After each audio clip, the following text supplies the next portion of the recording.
First on the news at 6 o'clock, the mayor of Central wants a deeper dive into the operations at the Central Police Department. This follows the recent arrest of a former Central Police lieutenant for payroll fraud. While a recent audit shows there's no evidence of any other employees stealing time within the department, the mayor wants to make sure nothing else is running afoul. The investigative unit's Bess Casserly spoke to Wade Evans this morning. Well, Michael, currently the part-time Central Police Department is exploring its future, whether to become full-time, stay how it is, or be absorbed by the sheriff's office. Central's mayor, who says he's in charge of the department, has concerns. Central Mayor Wade Evans is concerned with the state of the city's police department. I make sure the police department has what they need. Following the recent arrest of one of its officers for payroll fraud. I was shocked.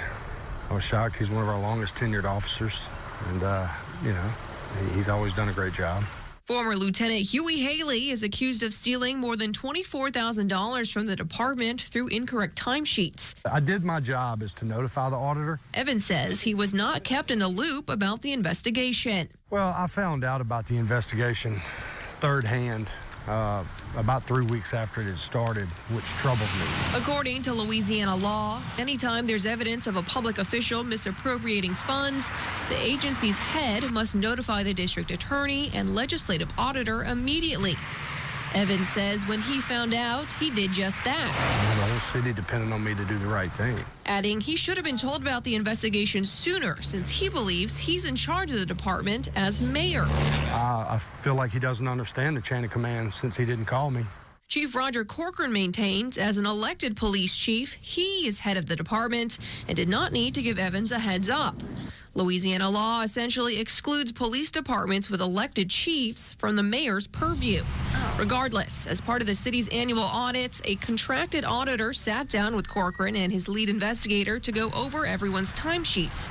The results of that were discussed at Tuesday night's city council meeting. And outside of the one individual, we did not find any significant exceptions as far as timesheets. If nothing comes of it and they don't do any kind of investigation. Evans says he wants a more thorough audit of the entire department.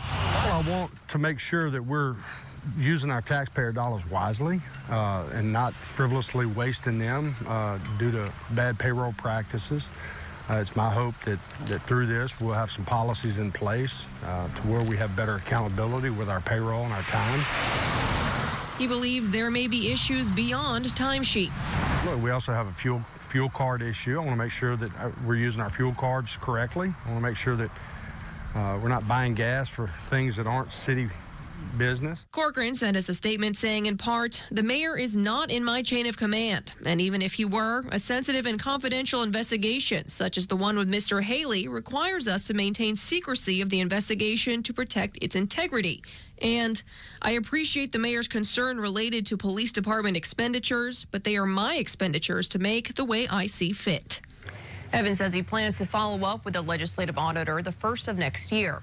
Haley, who was arrested last month for payroll fraud, has not yet been charged for the additional counts the Central Police Department claims to have found dating back to 2020. District Attorney Hiller Moore tells me he has not had time to look over that evidence. For the investigative unit, Bess Casserly, WBRZ News 2.